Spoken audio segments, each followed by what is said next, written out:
Olá, pessoal. Vamos dar continuidade à leitura e o estudo desse livro, O Pão Nosso, publicado pela editora Vida Cristã, A Doutrina Bíblica, série 1. A gente já fez 2 vídeos, do capítulo 1 e do capítulo 2.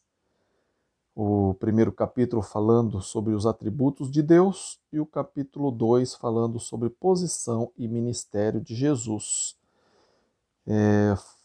Se você não viu, veja e faça a liçãozinha no final para ganhar o meu livro, que eu vou dar mais instrução aí no final, tá bem? Vamos começar hoje a lição 3, que fala sobre o Espírito Santo.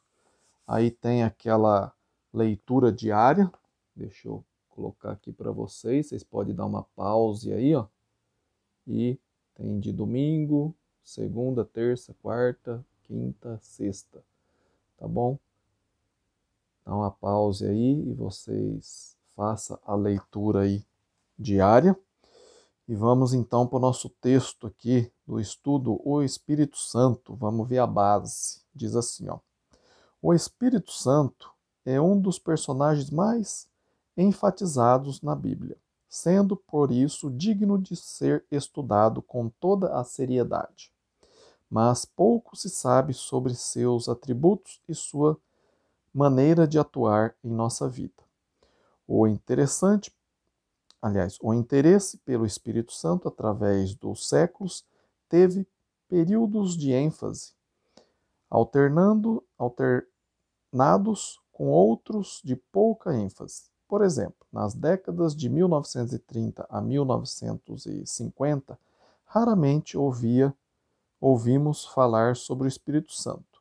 A situação desde 1950 mudou, porém, bastante. Agora quase todo mundo está discutindo sobre esse ser divino. Em muitos casos, há controvérsias, impulsividade e incompreensão sobre a doutrina do Espírito Santo, baseadas nas emoções ou na defesa de ideias extremistas sobre o assunto. Preparação. Enfrentamos hoje opiniões e atitudes contraditórias sobre este tópico. Denominações inteiras e muitos subgrupos religiosos estão pregando a necessidade de experiências extrasensoriais através do Espírito Santo, um batismo posterior no Espírito, línguas, visões, profecias, curas divinas e fenômenos semelhantes. Há outros grupos que negam tudo isso, tentando manter o Espírito Santo limitado às Escrituras, em vez de deixá-lo agir no coração dos fiéis. Qual desses pontos de vista devemos aceitar? O Espírito tem lugar essencial na igreja? Vamos ver aqui a apresentação. Afinal de contas, quem é o Espírito Santo? Em primeiro lugar, ele é um ser e não simplesmente uma influência misteriosa e impessoal, como se fosse apenas um vento ou um fantasma. Leia João capítulo 14, versículo 16 e 17 e o versículo 26, para verificar a personalidade do Espírito, pois ele possui os atributos de alguém vivo. Mas ele não é apenas um ser qualquer, é um ser divino, o terceiro da divindade, ao lado de Deus e Jesus Cristo, como diz as Escrituras, Mateus 28, 19. Por fazer parte essencial da divindade, o Espírito age inteiramente dentro do esquema de Deus. Como Cristo não pode contradizer a Deus, o Espírito também não pode. Os três agem em perfeita sintonia de propósito. Veja João, capítulo 10, versículo 30 e 1 João 5, 7. Na Bíblia, além de ser chamado de Espírito Santo, ele recebe os seguintes nomes, 1. O Espírito. 2. O Espírito de Deus. 3. O Espírito do Senhor. 4. O Espírito de Jesus. 5. O Espírito da Verdade. 6. O Consolador. Muitos acham que o Espírito iniciou seu trabalho depois da ascensão de Jesus, em Atos capítulo 1 e 2. Engano. Ele aparece em toda a história da Bíblia. Em Gênesis 1, 2, vemos que o Espírito de Deus participava da criação, incubando a terra como faz a galinha com seus ovos. Conforme Êxodo 35, de 30 a 35, Josué 13, 25, 1 Samuel 11, 6, Jeremias 1, de 4 a 10, 2 Pedro 1, de 20 a 21. Além de outras passagens, ele motivava e inspirava homens de Deus nos tempos do Antigo Testamento. Posteriormente, ele agiu na vida de João Batista, Jesus e os apóstolos, antes do seu derramamento no dia de Pentecostes.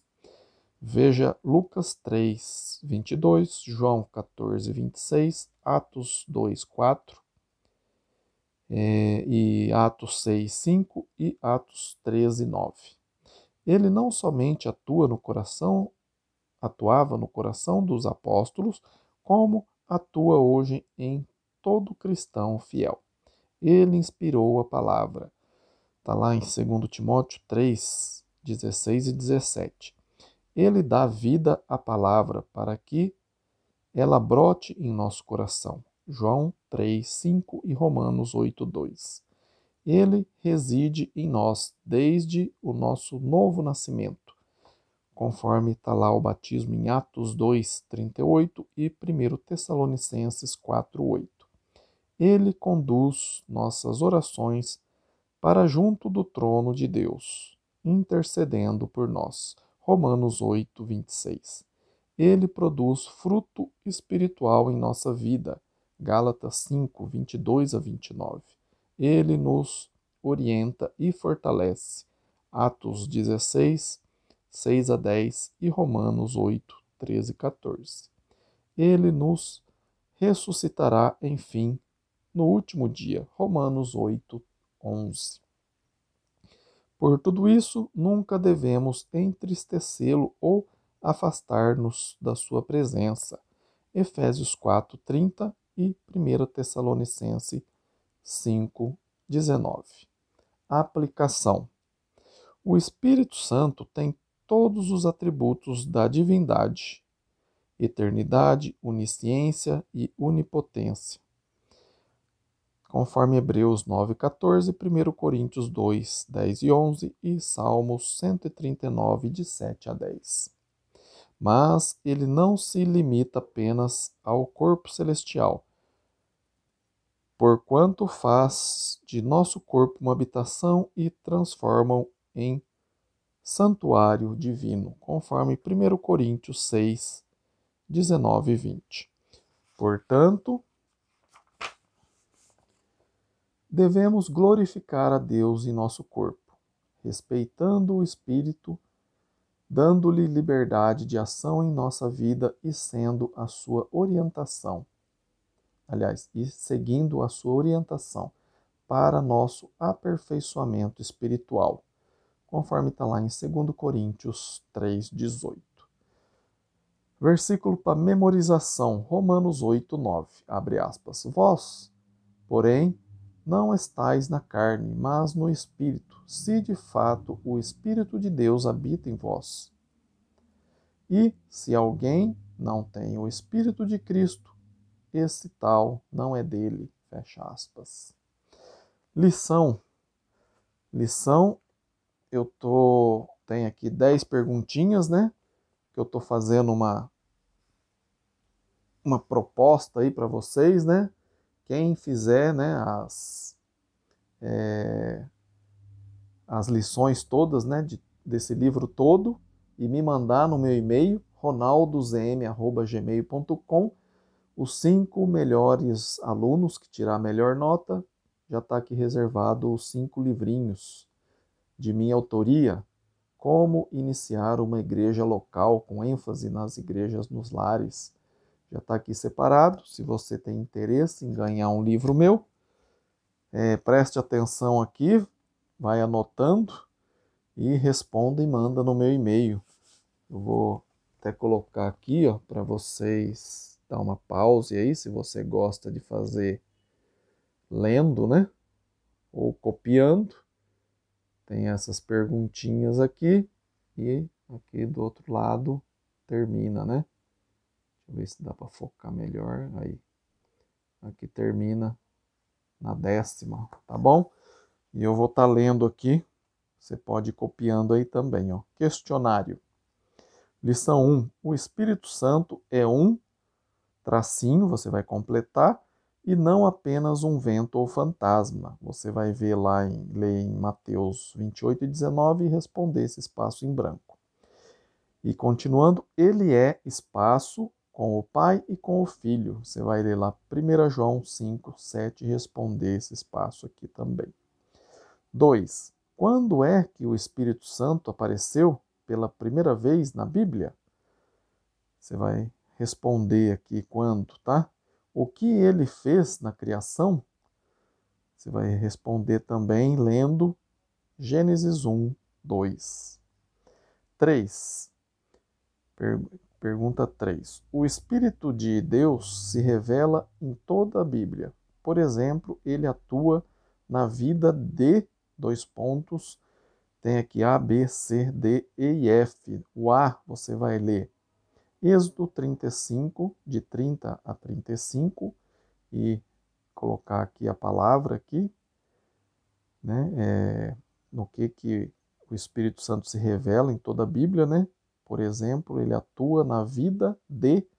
Aí você vai ler aqui, essa que eu te falei, e responder aqui. O B, você vai ler 1 Samuel 11, 6 e responder em que vida que ele está atuando aqui. C, você vai ler Jeremias 1, de 4 a 10 e responder. D, você vai ler Juízes 13, 25 e responder.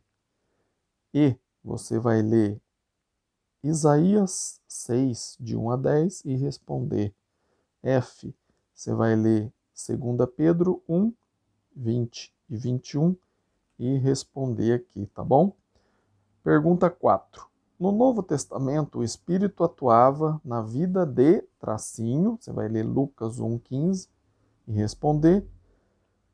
Tracinho também, você vai ler Lucas 3, 22 e colocar aqui. E tracinho, você vai ler Atos 2, 4 e responder esses 3 espaços em branco aqui, tá bom? Ponto 5. Um dos propósitos do Espírito Santo foi o de tracinho, você vai ler lá 2 Timóteo 3, 16 a 17 e responder esse espaço em branco. Isso significava que a palavra de Deus é tracinho de toda a nossa confiança. Questionário 6, pergunta 6. O Espírito Santo atua na vida dos cristãos autênticos da seguinte maneira. A.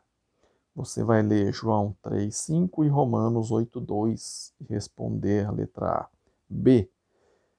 Você vai ler Atos 2, 38 e 1 Tessalonicenses 4, 8 e responder aqui. C. Você vai ler Romanos 8, 26 e responder aqui. D. Você vai ler Gálatas 5, de 22 a 26 e responder aqui, tá bom? Ponto 7. Além disso, o Espírito nos tracinhos, você vai ler Atos 16, de 6 a 10 e Romanos 8, de 13 a 14 e responder aqui. E nos tracinho, no último dia, você vai ler Romanos 8, 11 e responder esse outro espaço em branco aqui. 8. O que acontece com o Espírito Santo se negligenciarmos sua presença e a palavra inspirada por ele? Você vai ler aqui Efésios 4, 3 e 1 Tessalonicenses 5, 19 e responder aqui, tracinho, você põe o que você achar lá em Efésios 4, 30. E tracinho você vai ver lá 1 Tessalonicenses 5:19 por aqui nesse espaço em branco. Pergunta 9. Apesar de ter todos os atributos da divindade, o Espírito Santo faz do nosso corpo físico sua, tracinho, transformando em tracinho. Você vai ler lá 1 Coríntios 6, 19 e 20 e responder esses dois espaços em branco. 10. O Espírito Santo é absolutamente essencial à vida cotidiana do cristão, pois se não o tivermos em nosso coração, não somos, tracinho, você vai ler lá Romanos 8, 9 e preencher esse espaço em branco, tá bem? Concluímos aqui a terceira lição. A quarta lição vai ser sobre as Escrituras, tá bem? Agradeço você que está despendendo aí, investindo o seu tempo, né, em aprender sobre a palavra de Deus. Se você está gostando, né, da leitura e do estudo desse livro, peço para que você já deixe aí o seu like, compartilhe esse vídeo aqui com seus familiares, suas redes sociais, seus amigos, peçam para que eles se inscrevam no canal e faça aí os exercícios e manda, né, para o meu e-mail, para os 5 melhores alunos vai ganhar aí um livro meu, tá bem? Que eu já falei aí, tá bom? Muito obrigado, fiquem com Deus. E tendo alguma dúvida, né? Escreva para mim, meu e-mail está aí na descrição do vídeo, é ronaldozm@gmail.com. Terei o maior prazer de sentar, estudar a Bíblia com você, tirar suas dúvidas, tá bem? Então tá bem. Fiquem com Deus e até o próximo vídeo. Amém?